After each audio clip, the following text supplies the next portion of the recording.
Hello বন্ধুরা, আসসালামু আলাইকুম। তোমরা সবাই কেমন আছো? আশা করি ভালো আছো। আমিও ভালো আছি। আজকে আমি শিং মাছের ভুনা করব। মাছগুলো আমি ধুয়ে পরিষ্কার করে নিয়েছি। এখন লবণ হলুদ মাখিয়ে দিব। লবণ আগে দিয়ে দিয়েছি, এই যে লবণ।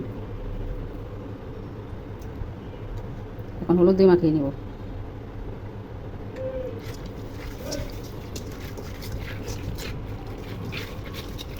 তেল গরম হয়ে গেছে, এখন মাছগুলো ভেজে নিব।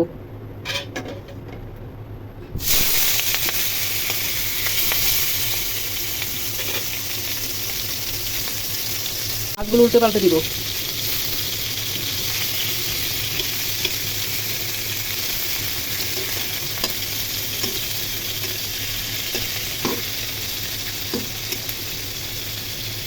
তেল গরম হয়ে গেছে, এখন বেরেস্তার পেঁয়াজ ভেজে নিব।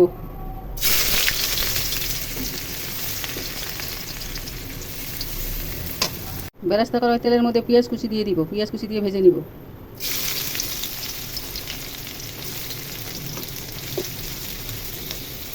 পেঁয়াজ ভাজা হয়ে গেছে, এখন আদা রসুন বাটা দিয়ে দিব। আদা রসুন বাটা দিয়ে একটু ভেজে নিব।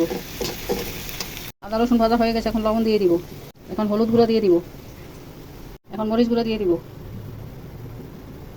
ধনিয়ার গুঁড়া। ঢাকনা উঠাই দেখি কি অবস্থা। মাছ ভাজা এখন তরকারির মধ্যে ঝোলের মধ্যে ঢেলে দিব।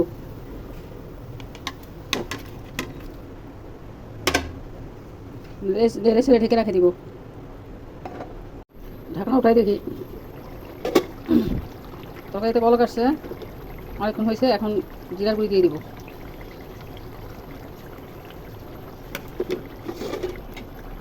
নেড়ে ছেড়ে দিব।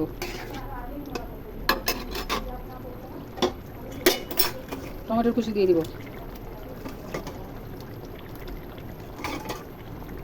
এখন ঢেকে দিব। দেখি তরকারি কী অবস্থা। তরকারি আর ঝোলটা অনেকটাই শুকিয়ে আসছে, কিছুক্ষণের মধ্যে নামাবো। তার এখন তরকারির মধ্যে বেরেস্তার কুচি দিয়ে দিব। তরকারির মধ্যে বেরেস্তা ছড়িয়ে ঢেকে রেখে 5 মিনিটের মতো রেখে তারপর নামিয়ে নিব।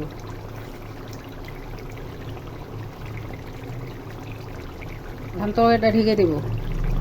টমেটো দিয়ে শিং মাছের ভুনা হয়ে গেছে। রান্নাটা ভালো লাগলে ইউটিউব চ্যানেলটা সাবস্ক্রাইব করো আর ফেসবুক পেজটা ফলো করো। কথা হাফেজ, বাই বাই। এরকম কোনো নতুন রান্নার রেসিপি নিয়ে আবার আসবো।